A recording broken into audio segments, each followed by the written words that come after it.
I had like $2 in quarters. I was lost, dude. I just gave up stand up. So I went to the dollar store, dude, and I bought milk. That was my dinner, bro. Like, I needed somebody or something, just some confirmation that I'm on the right path. I look up, it's a full moon, bro, and I started laughing. I went and I just fell in love with acting all over again. I was like, this is what I want. I was like, this is legit what I wanted since I was like 7 years old. And now I have the opportunity to do it. Bro, you had that documentary, Bay Area documentary series that you did that is on YouTube. I gotta find it. Yeah, California Dream. And I mean, it documents that whole belief in that dream and seeing that vision for yourself.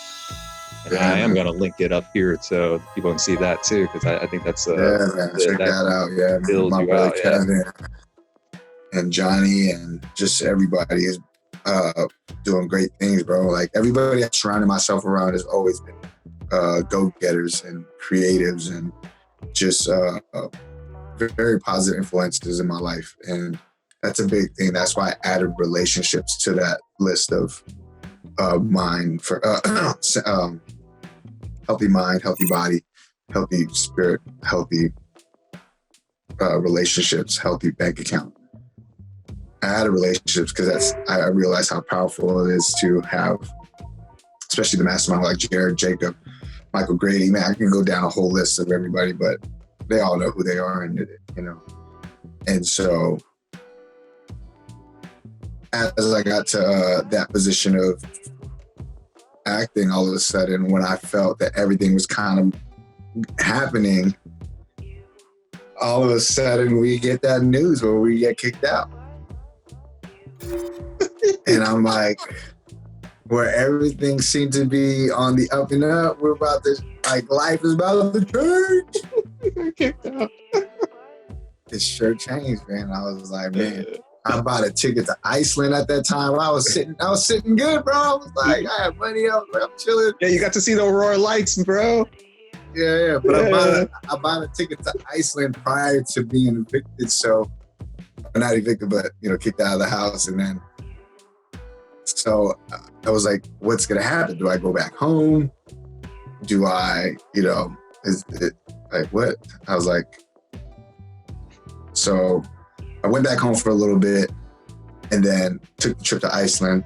Everybody, my family, my mom was like, you know, you could always come back home. Like, there was all that, you know what I'm saying? So I understood that I had like, okay, I can go back home. But then also it was like, shit, like, what can I do?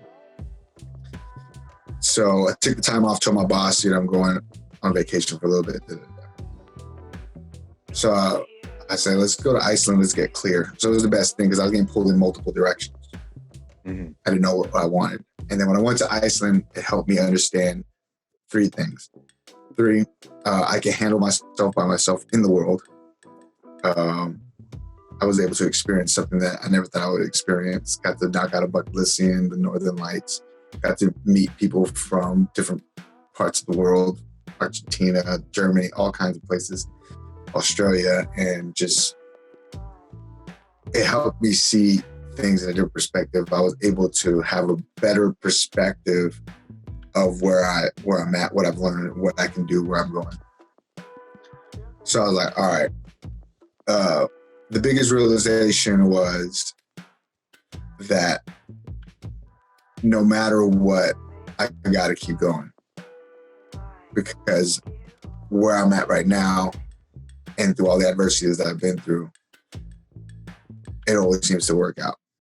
So keep going. Go as far as you can see when you get to go see further. So I was still debating of staying back home or not. I was like, okay, worst case scenario, I stay back home and I just work, generate more income, and get my own spot. Whatever. Then my boss calls me. She's like, hey, you've been releasing all your shifts. Are you going to be coming in because we're going to need you for St. Patty's Day weekend? I was like, all right, maybe I should just do the weekend and, you know, and then let them know that I'm going to go back home, get a transfer back home, and then I'll come back. So she's like, all right. So I go down for the weekend. So I don't have a place to stay yet. So I call my buddy up, Hendrik, my brother Hendrik. came through Clutch, man. He lived in Venice at the time. And I was like, hey, bro, I was like, I need a place to stay for the weekend. You know, would it be cool? He said, yeah, it's good. He was like, we're actually going to Mexico for that week, so you can stay in my room, this and the other. I was like, oh, man, dope. So I come out. So I'm staying in Venice for a little bit, and it was about St. Patty's Day. And all of a sudden, one of his roommates, Oliver, had a friend, Swag, come in and say, he was a little tipsy, and he was just kind of like venting, and he was just like, my roommate's moving out, and he left like last minute, and now if we don't find a roommate to fill his room, we're gonna have to pay for that room, and this, that, and the other. And then they were like, Joe's looking for a roommate. I was like, bro, I'm looking for a roommate, dude. Mm-hmm.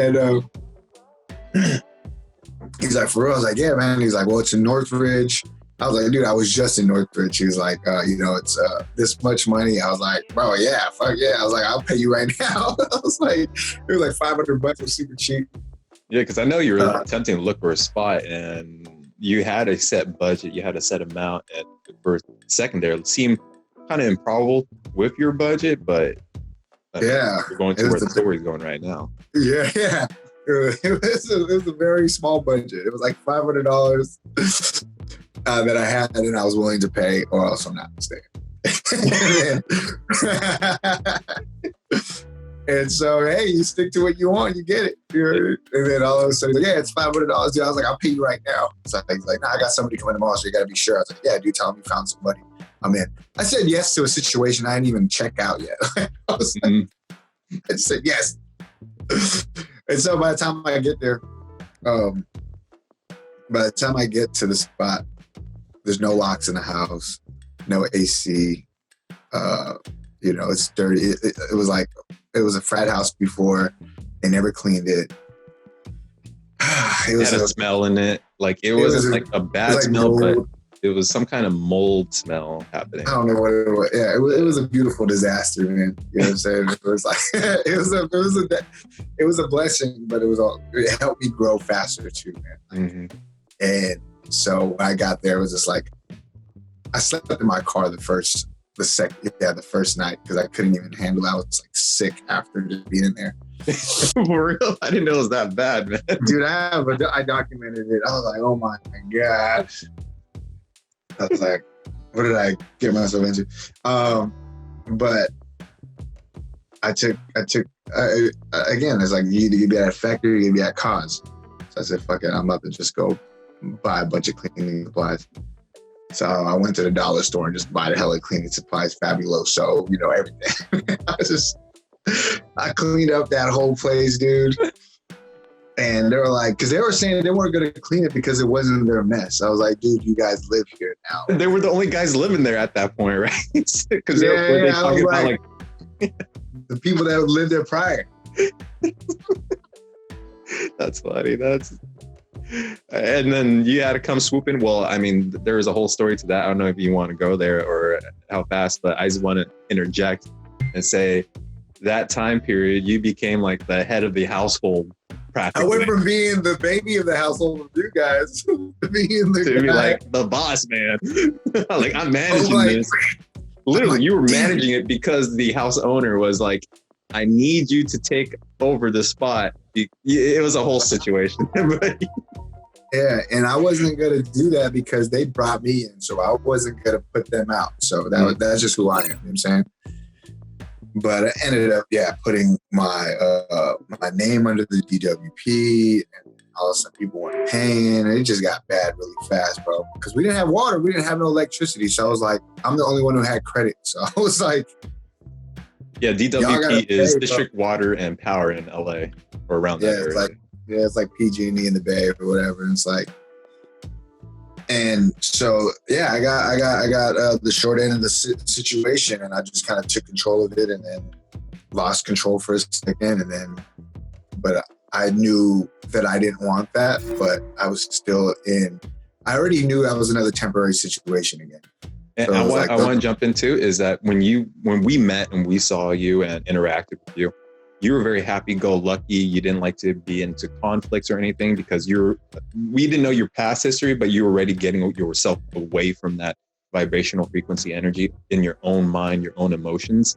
And then I remember at the house, you started to take on the more of the take charge leader attitude, which you had to incorporate some of those darker energies to manage and control your situation. And I did notice it within your personality. It wasn't directly towards me, but I could tell it had an effect on your own vibration. And definitely.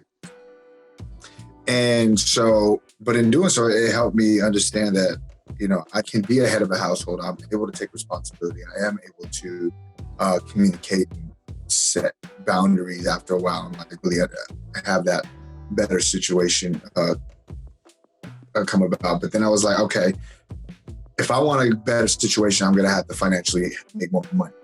So what can I do with that, right? So I started like doing everything I can to accelerate my progress with acting, my progress with work, getting more hours. Because I was only working daytime. So I basically took what I was doing back home to LA, which had to change. So that's a big lesson, is willingness to learn and willingness to accept change. What are you willing to sacrifice? So I had to choose between stand-up comedy and acting at that time because I couldn't do both. Auditions in the daytime, I'm not getting paid for, but I'd still work. Open micing and doing shows at night, though I'm not getting paid as much with stand-up. And then now I can't work because now both of my hours are cut. You know what I mean? So it was just like, I had to make the choice. So I chose acting and I put stand-up on the back burner. I still love stand-up. I respect everybody that's on the ground. I want to get back on stage as soon as possible. And so making that choice, I was able to make a little more money working nights at the restaurant. And so I was like, all right, in process, and adopting the dog Tiki. Yeah. And so having him with me actually helped a lot too, because I had to get him out of that situation as well. Like it just wasn't sound for a dog. You know what I mean? There was no locks on the door, so he was always running away. There was all kinds of stuff happening.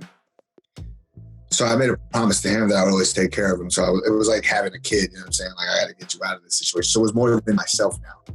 And so putting it out there, I got to move. I want to move. One of my bartender buddies that I was working with at Cheesecake comes up to me and says, hey, I remember you saying you were looking to find a roommate. You know, I usually live by myself. I had my brother down here. My brother's actually moving back home. You're the only person I had in mind that I feel I could actually live with. If you're still looking for a place, I got a place in North Hollywood. And I was like, what? And it was a little more than what I paid, but like I said, I started making a little more money because of the thing, and I knew I would have. So I was already in that position, ready to go. Like, so again, putting yourself in alignment, still staying. It's like something didn't want me to go back home, stay on the path. Another confirmation. All right. So the place has locks, air conditioning. I'm in the place right now. This is the place that I'm staying at. And yes, air conditioning. That's important in LA, man. When it's hot in LA, bro. Oh my God. I'm like, and the funny thing is I have the downsides because I always lived in a house. So this is my first time living in an apartment.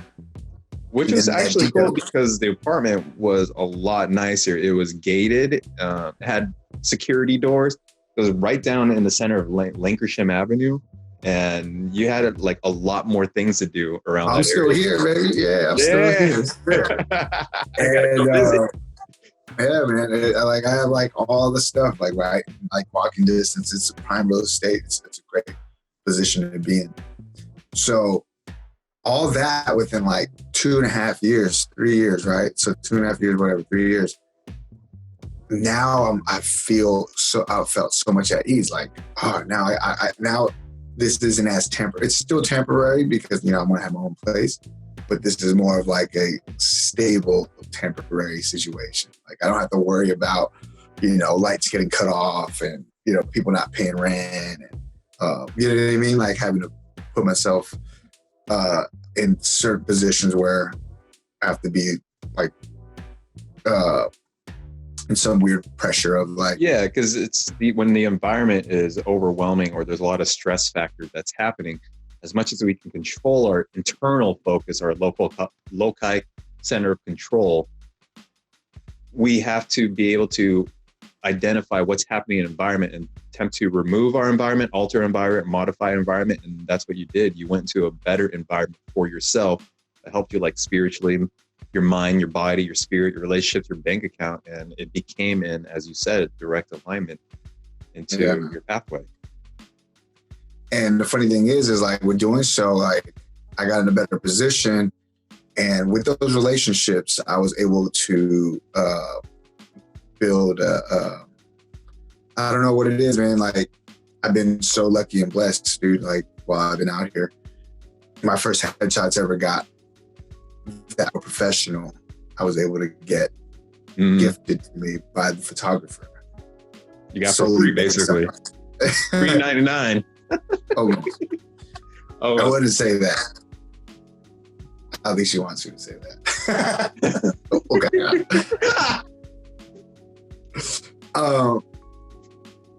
But it was a blessing, and people helped me out whenever it was like, you know, my buddy Steve Danfos, one of my best friends out here, helped me set up my, like, Actors Access, my LA casting and all that stuff, because I'm very big picture and I'm not detail oriented. So understanding relationships and people that can help better you, and where you lack, they excel at. You know what I'm saying? So finding those relationships, being out here, being in a better position, food in my belly, roof over my head.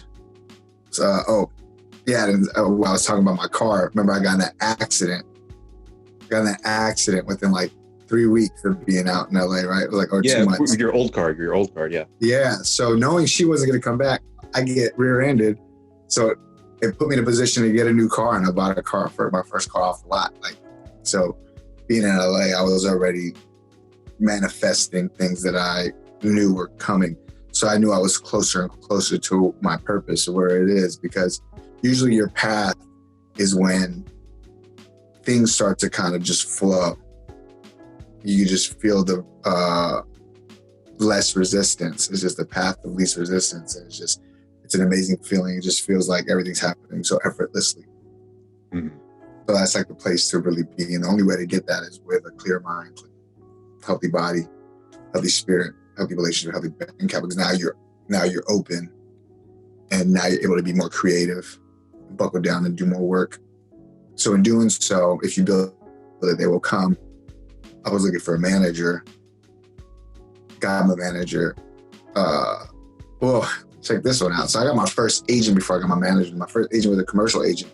And the way I got that was when I was living in that position at the house before this one, the one that didn't have locks, didn't have any. Yeah, this after, yeah. Yeah. So what happened was, I was at a low point, dude. I went down to, so what I've notated here is that you went through a couple key, I'm sure you went through a little bit more low points in varying degrees, but I've now noted 1, 2, and this is the third low point. And this is after, like, I want to say is that we start manifesting, we'll get into a low point, and then we'll manifest again. And then it's like basically being able to rebound. Yeah, it's like being prepared to all these new challenges, which I think you're where you're going to go to right now. Okay. Yeah. So I was at a very low point at that place, and financially low, mentally, physically, all that. It was just like, what the fuck, dude, depleted. I had like $2 in quarters. I had like $2 in quarters, bro. That's some old school stuff, bro. Like, I had money on the way. I had accounts receivable at the time, but it wasn't there. It was like I was in between getting paid and not having it, right? And so I called my sister. She was like the only person I thought I could call. And then I couldn't even, I don't even want to say this because I couldn't even speak, dude. And she was like, what's wrong with you? I just started crying, bro. Like, she's like, what the fuck? Are you okay? It's so funny we laugh about it now. I was like, what a bitch. Like, I'm just crying. No, I was just like crying, bro. Like, I was lost, dude. I just gave up stand up. I didn't give up, but I, put it back more. So I'm not doing that. So lost. Everything I thought I loved is not there. Financially in a hole right now. I'm not in the best living situation. All kinds of stuff. And it was just like, blah. She was like, she's like, what can I do? I was like, you can't do anything. I was like, you can't do anything. Nobody can do anything. I'm going to have to, I just needed to just vent. So I told her, I guess. I just need to just let it out. She's like, all right. She's like, what do you need? I was like, I don't know. I just need representation. I need something. I need something to give me some kind of confirmation that I'm on the right path. Mm-hmm. Yeah. She said, well, how do you get an agent? You pay for it? I said, no, they got to want you. They got to want you. So I told her I'll call her back.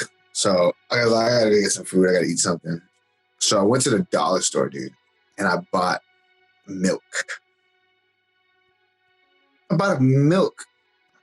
That was my dinner, bro. Like with those quarters. Yeah. Okay. And like an apple or banana or something like that. So drinking the milk. So before that, I was talking to my buddy Alex in the 99-cent store, pretty loud. Like a cry for help almost, you know what I mean? I was like, yeah, man, I'm out here. And it's a Friday night, mind you, in LA. I should be partying, but I'm over here at the dollar store buying milk and a banana on the phone, whining about life. Not whining, but like just kind of venting about life. Yeah. And I'm just like, he's like, what do you need? I was like, I don't know. I need representation, bro. Like, I needed somebody or something, just some confirmation that I'm on the right path. Like, how do you get that? I was like, well, you can't just buy one. They got to know, they got to want you to go along. So I go outside, I hang up the phone with them, and I look up. It's a full moon, bro, and I started laughing. I was like, that's why I'm hella like emotional, bro. I was like, this is the manifestation of all this pumped up energy that I've been holding and boiling in. And it just so happened to land on the full moon. Okay. During the manifestation period. So I just manifested all this. So I want explain the full moon, because I remember our vivid conversations about the full moon and how you put things out there in the air. And there's certain periods where you kind of let it ride out. So I don't know if to other people this sounds like some crazy witchcraft stuff or whatever, or astrology or all that stuff. For me, it just is what it is. I was told one thing was during the new moon, you should write your intentions out, or not just write it out, but think about your intentions, whatever the case may be. And then by the full moon, that's a manifestation period. So you set your intentions on new moons, and you open up. You don't set new intentions during the full moon. You just open up and receive whatever manifestations come your way. So that's where my manifestations were. I was manifesting the emotional, the despair, whatever it was, my lack of funds that I kept thinking about. And so it is there is the lack of funds that I've been thinking about the whole time. And astrology, the moon does connect with the emotional realm too. But that's just a little tidbit. And so I'm laughing. I'm looking at the moon. I'm like laughing. So I called my sister again, right? I was like, what's up? So what are you doing? I was like, I'm in the parking lot drinking milk on a Friday night. This is so sad. She's like, she's like, you okay? I was like, I'm good. I'm just laughing because it's a full moon. And then all of a sudden, this guy goes, excuse me, in the parking lot. The guy goes, excuse me. I go, I was like, what's up, bro? So I think he needs directions. I was like, better hold on. I think this guy needs directions. So I go up to dude. I was like, what's up, bro? He's like, hey, were you inside? Are you the one asking about representation or talking about agencies and representation? I was like, yeah. He's like, oh, okay. He's like, man, here, take this card. And I was like, what? He's like, this is what's her name now? My first agent. I can't remember her name. She's a real talent agency. I'm so sorry. And he goes, yeah, so here's her card. Give her a call. Say that. I forget his name too. I feel so bad. It's like something Martinez. And she had like an Eastern European name, right? Something like that, from what I remember. Why am I blanking on her name? Doesn't matter at the moment. But yeah, so I'm like, what? And my sister's like, did that just happen? I was like, yes. I was like, that just on happened? the phone too. I was like, thank you, bro. God bless you, dude. Like, what? And he's like, yeah, I just have an opportunity to help out. I just want to help you out. And he's like, I'm not an actor or anything. He's like, this is representation. At the freaking. And he goes, yeah. He goes, yeah. What kind of representation are you looking for? You like a music artist? You're acting? Oh, okay. Here's the commercial aid. So, yeah, it was crazy how that worked out. And I was just like, what? And it was just so funny. And again, that's what I'm talking about. That's what happens. It's like, these are the things that happen. Like, again, I didn't know that. I didn't know that was going to happen. Like, but I knew. I'm not surprised, but I didn't know. You know what I'm saying? Like, that's the ability I'm talking about. Like, the ability to manifest things when I least expect it. I don't know, or whatever it is. And then, but the funny thing is I set the intention, signed by July. Mm-hmm. And it was July. You wrote it down too. Yeah. Right? Didn't you write things down? And you were rereading it over and over again. Yeah. And you're doing other things to prepare you for this. Yeah. But you don't know when it's coming. Mm-hmm. Or how it's coming. Just know it's on the way. Mm-hmm. If you fear something and you expect something, it's on the way. Doesn't matter. I was in fear of being broke. Oh, got broke. I was in fear of all that stuff was happening. So now I'm just a little more mindful of what I feel. You know what I mean? And don't be afraid to think about something fearful, or don't be afraid of those things, because that's fear, right? Mm. Just be mindful of it. Like, okay, how could I shift that? I mean, some people are like, oh, you gotta think positive, you gotta think positive. It's like, you'll go crazy if you always gotta think positive. You just gotta key in on what is making you feel whatever way you're feeling. I'm not saying you gotta feel positive all the time. It's just ideal to feel better all the time. Mm-hmm. You know what I'm saying? If you're depressed, get angry. If you're angry, you know what I mean? Like, you just want to move up your emotional scale. Like, you don't want to stay stagnant somewhere.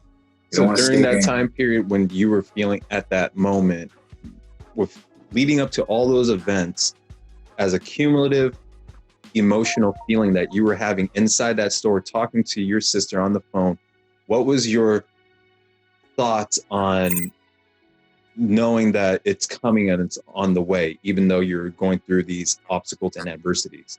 Well, I already knew through all my experiences that during adversity is when, the equal or greater opportunities present themselves. Mm. But when you're in the force and when it's happening, or when you're in the action and it's happening, it's a little hard to see sometimes. But even during, you know what I'm saying? Because you don't want to second guess it, I guess. Mm. Sometimes you want to wallow in it. Sometimes you want to wallow in the adversity. You know what I'm saying? I don't know. We're just human. I'm human. It's just like, yeah, you're whatever. In the grip of the emotion of what you're feeling. And out of the previous times that you felt like you were depressed and felt like you were in darker places, was there a different feeling? Like, were you able to find a more of a nuanced feeling? Like, this is a little bit different from the previous times I've been through. Yeah. This one was more, it was more real because I was by myself and I made a decision by myself. Does that make sense? Mm-hmm. Like I'm pursuing a dream. Like it's a far-fetched idea. You know what I'm saying? At that time. I didn't have no agents looking for me. I didn't have showcases. I wasn't on a TV show. I just was like, I want to be an actor. You know what I'm saying? Like, that's it. Like, I'm just a dollar in a dream, man. And then